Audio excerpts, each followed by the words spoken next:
colocar aí para vocês meus dois dedinhos de prosa aqui sobre a questão da Rússia invadindo a Ucrânia. Agora já um dia passado dessa invasão e algumas análises que foi possível absorver, que foi possível entender e algumas coisas que a gente precisa ficar esperto, abrir o olho e passar meio longe. Primeiro que tem muita gente chamando essa ofensiva de guerra total. Não é uma guerra total. O que significa uma guerra total? Guerra total é aquela guerra que implica na completa aniquilação do outro. Neste caso, é uma invasão por terra, mar e ar, mas é uma ação de guerra, não é uma guerra total.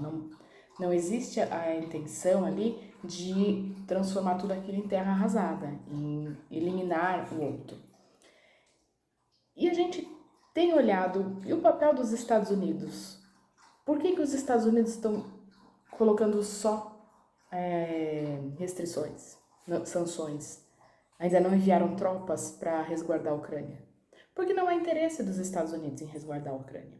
A Ucrânia é uma área de influência da Rússia. A Rússia, quando você olha pelo território russo, grande parte da população está num determinado trecho desse território, que é o que faz fronteira com a Europa. O restante, a maior parte do território é gelo, né? É a Sibéria, é um território bastante...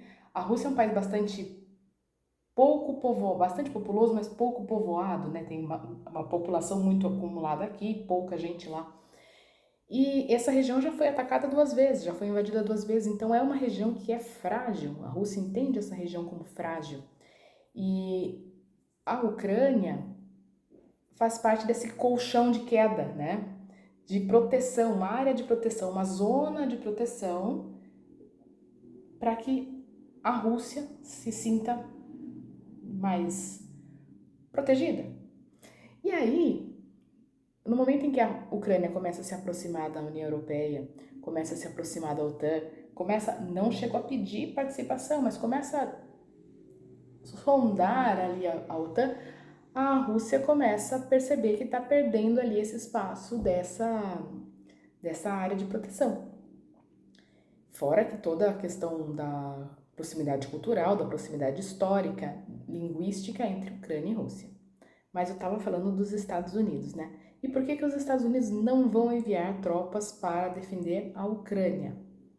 Primeira coisa, porque existe esse conhecimento e que o Biden nunca, mas nunca vai dizer dessa região, nunca vai confirmar, dessa região ser uma zona de influência mais ou menos já definida da Rússia. Diferentemente, por exemplo, de outros países europeus, países da União Europeia. Tanto que já existe movimentação de tropas nos países que são mais aliados, mais próximos dos Estados Unidos. E os Estados Unidos passaram por um período muito tenso em termos políticos com a retirada das tropas do Afeganistão.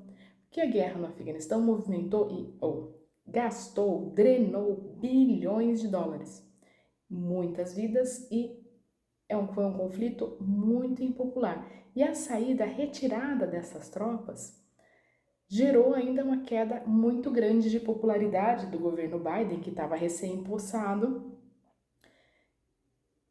E isso, claramente, a gente está vendo a possibilidade agora, a proximidade das eleições dos midterms aí, que é o meio do mandato do Biden, vai fazer eleição para o legislativo, e muito dificilmente ele vai querer entrar no novo conflito que abale a sua popularidade e que, por exemplo, coloque uma maioria republicana no poder, dificultando ainda mais a sua governabilidade. Então a gente tem aí um conflito, e a Rússia leu essas cartas muito bem, em que uma das principais potências nucleares não está interessada em entrar nesse conflito. Então a outra, que é a Rússia, de certa maneira tem um tanto de carta branca aí para funcionar. Mas e as sanções? As sanções, os países que propuseram essas sanções propuseram sanções bastante rígidas para o padrão das sanções, não tão rígidas como as que foram feitas com países menos importantes do sistema internacional, então Cuba, Coreia do Norte, Irã, mas são sanções que são bastante pesadas. A Rússia já vinha se preparando para essas sanções desde a época da Crimeia, porque aí a Rússia entendeu, viu, fez essa leitura e foi se preparando, se antecipando, programando saídas. Tanto que até agora o Putin, nem ligou muito para essas sanções. De toda sorte, a maior questão envolvendo as sanções não é a questão com a Rússia, mas é a questão com o seu eleitorado interno de cada um desses países.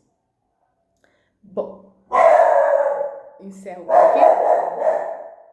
Amanhã eu falo mais um pouquinho do dia de amanhã. Até!